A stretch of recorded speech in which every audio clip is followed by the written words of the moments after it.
Yes. Glory. We want to welcome you tonight to the... It's another Tuesday night. It's great men of valor. We're in the building. We got the women of valor in the building. This is what it is. It's a new edition. This is what it is. It's another beautiful, beautiful Tuesday with my beautiful, beautiful wife. Yeah. She changed it up. She changed from the barbershop edition. This is to the He was like, "Can I bring my barber chair?" I was like, "Not tonight." I could just cut over here. I'm like, "Not tonight." It would have been good. We've been cutting and still chopping it up. We've been open, very transparent. Rico, where you been? We've been waiting all night for you. Amen. Yay! You were supposed to rap. We needed to hear Jordan and Rico rap tonight. It was like a perfect opportunity right now. We in the Lion's Den, man. You know what I'm saying? Upgraded cave right here. Listen. You know what I'm saying? You know, this is no new thing right here. Where the men at in the house tonight, amen. Yeah. Shout out to all the men of valor. Yeah. Give it up for the men. Give it up for the men. Yes. I love their rowdiness. I love it. Come on now. You know, I love the other day when we were worshiping, and it was during the break, and I was like, I want you to sing your song. He was like, okay. The choir flowed with him though. I loved it. I thought it was really, really great. I think that can be a household church song throughout churches. It was really beautiful. You know, it was really beautiful to see that. What you saying? You want them to open up with it? They can. It's about time for us to do a concert at the church anyway. Yes. Yes. Like we literally need Life to let nice. Revelation talent show, Revelation and Life Church Got Talent. Like we need to do like a whole talent contest. Come on. Like people go and let them do poetry, whatever, you know, spoken word, rap. I know Life Church will win, I'm just saying. Yeah. I got my money on Life Church. Yeah. That's just it. We all family, fam. That's the good part about it. I love it. But I would really love for us to do something like that because you guys have so much talent. And I used to love talent shows when school came out. They're like, what is she gonna do? I was like, listen, I got up there, started hitting all kind of twists and aerials and double black pigs. People were like, what is happening? I was like, yeah, this is my talent. I don't sing. So yeah, tonight I'm excited about us talking. Today, we had a really, really, really great discussion, and this came up, and I loved it.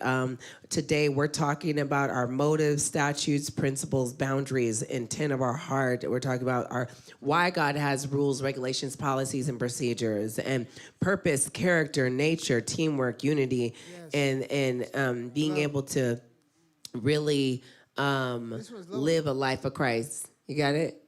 This was lower, Grace. It's a little lower. Grace. Yeah. Oh, there we go. There it is. Louder. So, we had like the most amazing team meeting just recently, and the team meeting was really helping us because I with a lot of the things going on out in the world where there's an attack on the prophetic. There's an attack on the, by the way, real quickly, do your modern day evangelism. We'll do a tag, share, and invite, and let people know we're live. So you can go to Prophetess Taryn and Tarver Bishop, and you guys can do some shares and let people know we are live. Go in all of our groups, send the links to them, say we're live. Valor. And if you take pictures, tag us, because you guys know that's just the way it is now. People get connected by social media.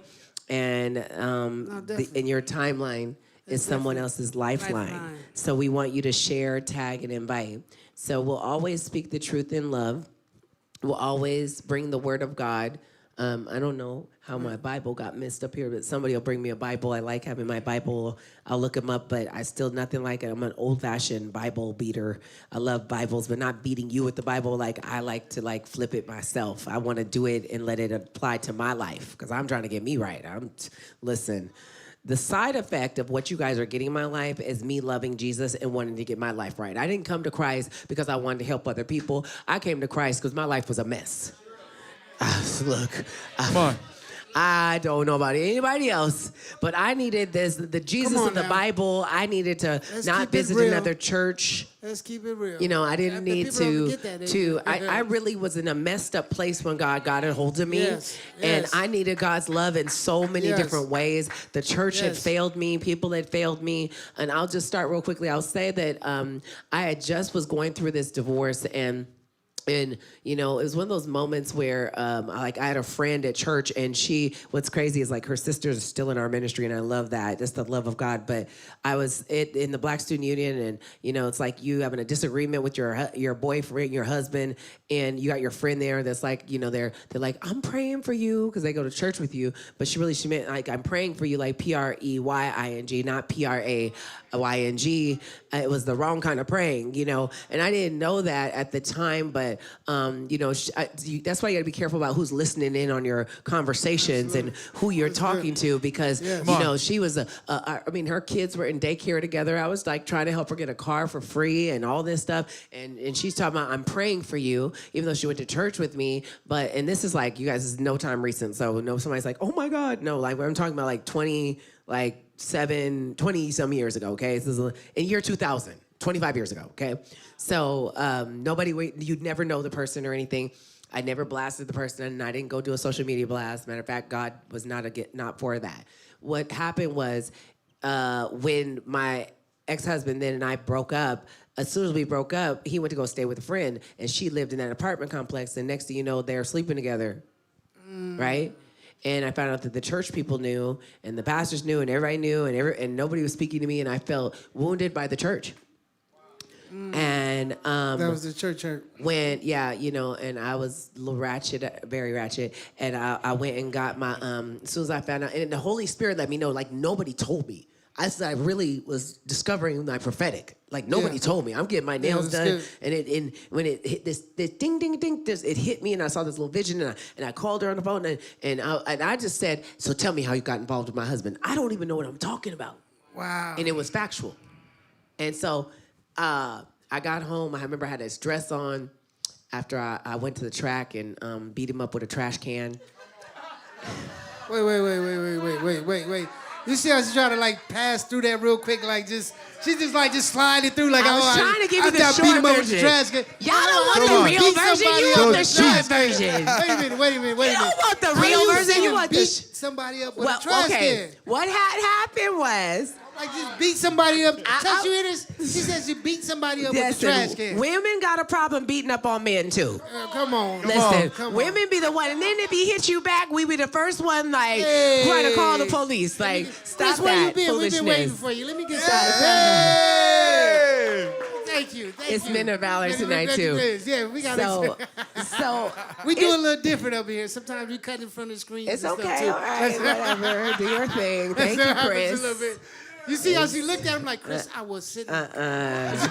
She was going to beat you up with a trash can. So that means I don't have to talk about the trash can, right? No. They want to hear about the trash can. They don't want to hear about the trash can.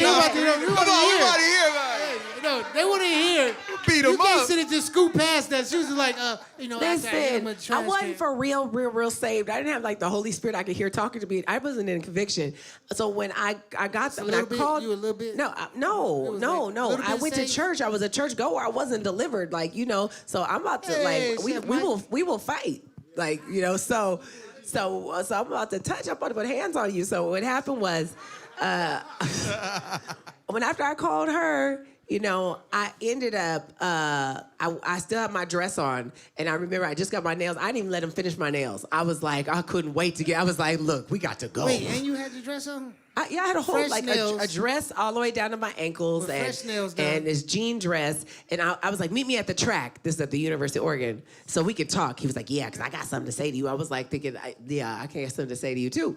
So when I saw him, I parked my car, but your adrenaline is going. When your adrenaline is going, remember Mickey Way was talking about your frontal cortex of your brain is the portion where you make rational decisions. You guys can move them to the side so we can see them. Don't put them so far in the back. Put them on the sides if they want to see too. Put them in the first 3 rows to the side. Move up, move up. Move up, move up. This is Come the on, lines surround there. us. We want people Come up in closer. here. Come on. You know what I'm saying? We can put the closer. chairs. Yeah, bring it on come up. Let's closer. engage. This is Lions Den. Please. Lions Come on. Den. Touch, scoot them down. Please, Touch, come scoot on, down. move Come on. down. Come on. Move all into Yeah. front. Let's get close. Let's get cozy. Man, Yeah, I want to I was see my all in- people I was and in- stuff. It's all good.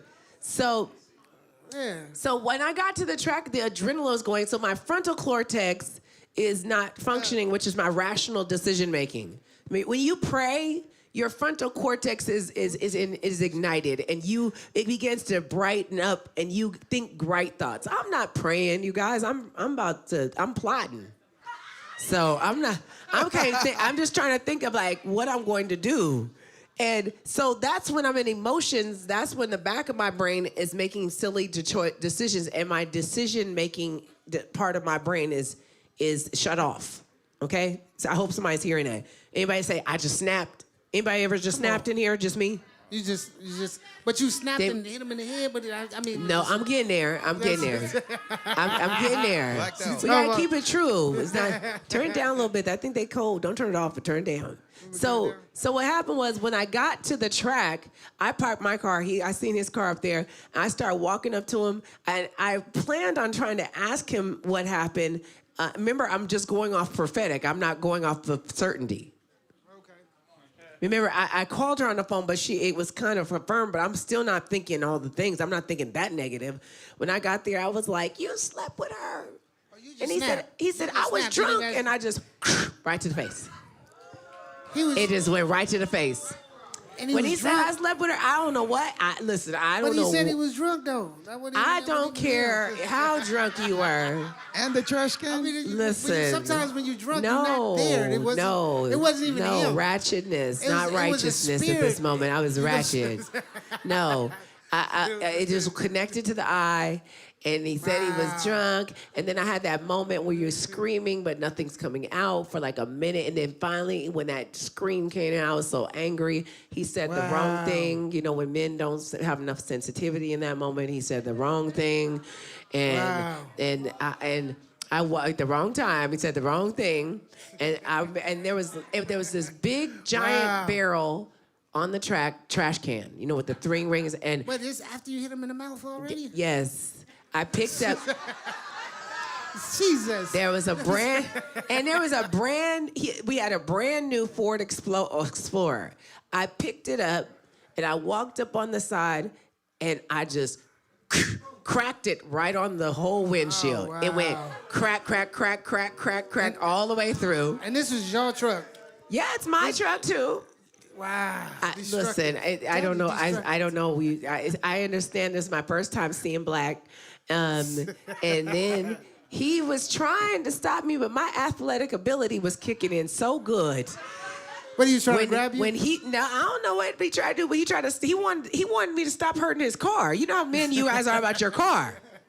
He was caring about the car more than he was my feelings. Not the car. So I felt. So I felt. How dare you? I don't know, but that's how it felt to me. Dare him?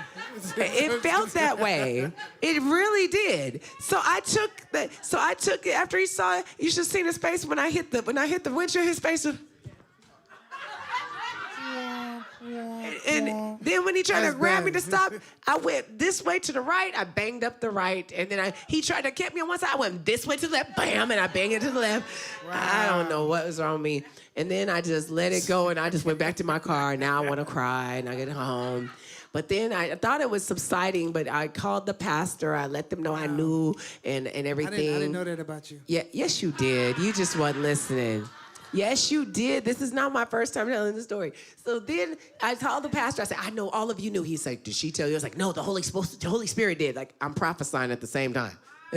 I don't even know how I know all this stuff. Because I don't know I'm a prophet, right? I'm about to find out who I am in about 8 months from now. But at this time, I'm ratchet. So then I get to the house and my friend comes over to see. I just want to come over and see how you're doing. You doing good? I was like, yeah, I'm doing all right. And he was like, oh, okay, I just need to see how you're doing. I was like, okay, it's my friend's boyfriend, my god sister's boyfriend. I went into my room and I changed in some jeans and got a t-shirt on and some shoes, tennis shoes. And he walked out, he said, where are you going? I was like, I'm going to her house. he was like, who's gonna watch the kids? I said, you are. I turned around, got in the car, and went over there. Because they live right next to each other. So it was just the whole scenario. It's about 2 in the morning. But you had a trash can on No trash cans. And then he showed up, and the pastor showed up, and pastor's assistant showed up. And then the next morning, after all this ratchetness, I was like, I just want to be in the house of God to worship. Wow. What kind of up and down emotions am I having?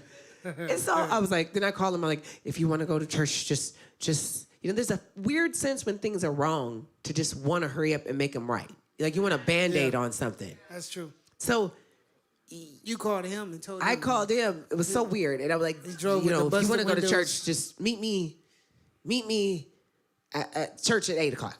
And he met me there. Now, the whole church that was outside with us at 2 in the morning is looking at us. They can't even worship. They're like, what you gonna do? They're like, what is happening here? They got stories. They whispering to each other. They probably are. It messed the pastor's wife up so much. And this is like my real first church hurt was because I felt betrayed by the church. I felt betrayed by my pastor. I felt isolated. I felt alone. I felt uncared for. Yeah. And when I was walking out the door, the pastor's wife ran to come meet me. She's like, are you going to forgive? I said, it's only been a few hours. Now, I was like, how are you going to just ask me, am I going to forgive? Not like, are you okay? Like, are you going to forgive? And then I said something else that I didn't even know about. I said, she's supposed to be pregnant. I had no idea what I was saying. And I said, so let me just process. She said, she called me on the phone and she said, you got what you deserved. What you deserve. My pastor's wife said, this is 25 years ago. Nobody would know them. He said, you got what you deserved. You allowed your husband to leave the house. And when your man leaves the house, you don't know what he'll be capable of. I was like, and now when she said that, it wrecked me. The pain that it brought into my life really wrecked me. And I realized they were young pastors. They had only been pastoring for about 2 years, 1 or 2 years, and they were growing. They now have pastored churches over 10,000 people. They've traveled all over the world. They've grown up. But I later on, I really, really, really got saved later, maybe 8 months later, God really came for me. And it came because my friend was getting married. It was December 16th, she was getting married, and we were gonna have the rehearsal dinner. But the pastor realized he hadn't seen me since that incident. Wow. So he wanted to call a meeting with me, and he wanted me to come and talk to me before he had to see me at the altar. Make sure you wasn't still the same. I don't know. But his words, they were negative, but they impacted me. He looked at me, and I was pointing the finger at whoever, and he was pointing the finger, and everybody's pointing the finger, and I believe I'm right, and I'm not really willing to see myself. And all of a sudden, he said, you're just bitter, and you're just going to die bitter if you don't get that together. Wow, that's deep. And I was like, And I don't remember anything else he said except that I was bitter. And I realized something in that moment. I did not want to be bitter. I wanted to be better. This is good. This is good. That's good. It was a reality. Sometimes somebody could be yelling something, they could be saying that, but he said something that stuck with me, and I needed some healing, and I didn't know I needed healing. I didn't even know I needed healing from molestation. I didn't know I needed healing from rape. I didn't know I needed healing from rejection. I didn't know I needed any protection. I didn't know what I needed. I didn't know while I'm fighting. I didn't know how to handle your husband when there's a situation. I didn't know how to work through something with someone. I didn't know any of these things. And so it's easy to project on people and not see that you got your own problems and you got your own situations. And so I'm like, God, help me. And so I go to the wedding and everything, and we don't really talk or anything, but that was December 16th, and that's why I always remember their wedding date. But by December 31st, God started dealing with me. You gotta forgive. You gotta forgive. You gotta forgive. So I took pictures of everybody, including the girl, including everyone, my parents, anybody that I felt hurt me, and I put it on this mirror. I remember thinking, I hope nobody walks in and sees this. They're going to look like a whole crime scene, like I got a plot to kill everybody. And it was filled up. It was heard by a lot of because people. I was really putting the pieces together. And if I even thought about you and you hurt me on the inside, I needed to be delivered. Yeah. And I can't be a good wife when I'm not healed. And I can't be a good friend when I'm not healed. And I can't process things when I'm not healed. And I may project something on you falsely or wrong when I'm not healed. I may not understand your motive, or your situation might be affecting, and your motive is right, but I think your motive is wrong. I had a lot of issues, and the Lord sent me on a month later. I actually forgave.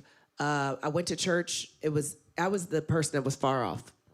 I was the prodigal son because I had a boyfriend and I had a husband at this moment. The plot I gets did. deeper. It's deep. Listen, he had his person. It gets deeper. You know, I don't know if it was tit for tat or just used to being with somebody, but he had somebody. Now I got somebody. I didn't even like the somebody. I don't know what I was doing. I was mean because when you're hurt, you're mean. Hurt people. You're mean. When you've been hurt, when this is all you've known, and I haven't dealt with anything, your stuff is still it's the fruit is bad, and I wasn't perfect, and I made a lot of mistakes, and I wasn't right, and I didn't know. So it was time for me to grow. And so in that first point is I forgave. The next thing, within 30 days, the prophecy came. A prophet contacted me, said, you're going to be a teacher and preacher. You're going to be living in California. God, that guy you're with right now is not your husband. God has a husband for you. Da, da, da, da. He went through this whole prophecy. And I was like, he has got the wrong person. I am not a preacher. Yeah. So everything broke up for everything to break together right. Yeah. You gotta tear down. I don't know if you heard me right now. You gotta tear down before you build up. Broke up. And I had to be willing to see myself. Pain makes you see yourself. Yeah. Pain will allow you, if it hurts enough, see, we want to numb the pain. We want to numb the pain. When pain comes, how many of you guys wanted that pain to go as quickly as possible? You want it to go. So we had everybody has their drug of choice. Sometimes it's sex. Sometimes it's masturbation. Sometimes it's fighting. My son's a boxer. Sometimes it's food. It's food comfort. Good Sometimes it's some weed. You're just getting high so you don't feel anything. Some people it's drugs. Yeah. Some people it's shopping. Some people work out. It's addiction. Me is cleaning. I will clean like nobody's business now. I can clean up anything and everything. Yeah. I mean, clean. Like, you have a thing you do when pain comes. Yeah. And God was not going to let me numb the pain this time. He wanted me to deal with it because it was dealing with me. Yeah. So I finally had to say, God, I am a mess.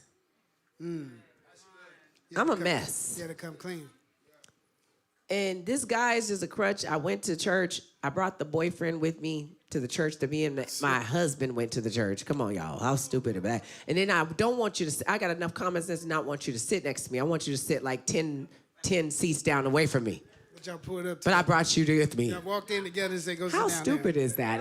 Don't you ever look back at some stuff you did and be like, "This is so dumb."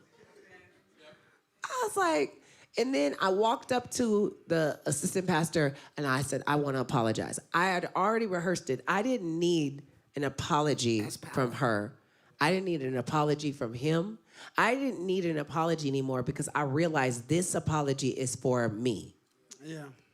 And I apologized to everybody.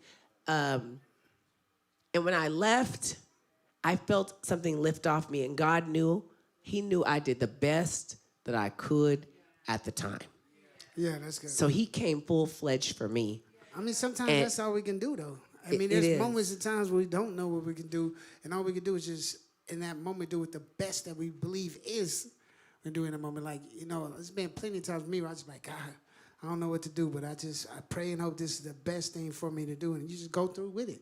And you have to sit and allow yourself to let go as you go. And as we go, we grow. It happens in moments.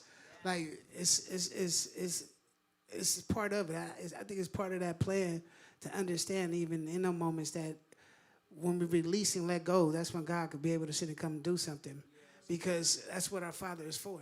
You know, if we always trying to do it on our own, we're gonna mess it up. Yeah, that's what we do. We will mess it up on our own, man. It's really that serious. So when we do let go, we allow God to sit and step in and play his part. It's amazing. It's bad, though, when we don't know that we have a problem. And when everybody around you can see. Yeah. And even what's really worse is that people are trying to tell you. Yeah. And you keep rationalizing in your brain. That's true. And ignoring prophecy, ignoring the word. You can see everybody else's issue, but you got this big log in your own eye. And you can't even get it out. And so then God has to like allow things to derail so that you can get on the right track. And so, and I didn't even see I had crutches. Like my dad was a crutch. You know, I used to always talk to my dad every day. It was like, we were good, everything is good. You know, I don't need nobody else. I just need my dad. You know, I just need this. And then when I really got saved, God actually stopped letting me talk to him every day. He was like, talk to me, don't talk to him. And my dad thought something was wrong. It wasn't. It was. I was healing. Like I some friendships you have. You know, I had friends. They start off. Yeah, we gonna go to church. We gonna get this, and we gonna do this. We start off going to church. Within 2-3 weeks, the friends fell off and going to church. I needed God more. I needed God to heal me so I could be a better mother. I needed God to heal me so I could be a better person, so I could be a better friend, so I could be I couldn't be ratchet in the church and tear up and divide the church. Yeah. So I wouldn't be trying to beat people up at school and get kicked out of school and have a record or something. Like, we don't think things all the way through about the effects of something. So that's true. God will so first thing God did was when I got saved, he put his hand on the molestation. And I didn't know all the fruit of that, the insecurities, the things it brought. Then he talking to me about the rape. And I was just broken. Like, I felt like, why are you doing this to me? Because I felt like for 6 to 8 months, I was so jacked up. Like, when you're dealing and working through those things, it feels like you're a mess. You feel very naked, you feel vulnerable, and you feel misunderstood, and you're going through a healing process that really allows you to feel certain things that you've not allowed yourself to feel. And you can't run to your thing to numb it. So I had to learn to deal with it. And so in that, God was just showing me, he was saying, look, I need you to first and foremost, I need you to stop arguing with your kid's dad. I was like, what? I didn't even know I was in a cycle. You don't, many times you don't even know you're in a cycle. I said, but God, he said, you gave him that much power. You are on there. You arguing by the time you get off, you're frustrated. You're all the way down on a 10. You're going around these circles, and he says, stop it. Don't give anybody that much power. I didn't know how to stop it. He said, tell him you're not going to be able to argue with him anymore. You guys can talk or text about the kids. Texting was just coming out then. You can talk, you can text about the kids, but you guys can't have any conversations about your relationship anymore. You've agreed to disagree. You've agreed to divorce. So stop, let this go. And he said, let him know if he can start cussing, he cannot cuss at you. So this is called setting boundaries. But you have to have a conversation when you're setting healthy boundaries. I will not have a conversation with you if there's cussing, yelling, and we're talking about anything other than the children. So the very first day, he got to cussing, and I said, God bless you, click. Next day, God bless you, click. This, next day, God bless you, click. Every day. By the 21st day, he said, please don't hang up. Every day I figured he had a new slate. And from that day forth, for 25 years, we have gotten along because it was the first boundary I ever set.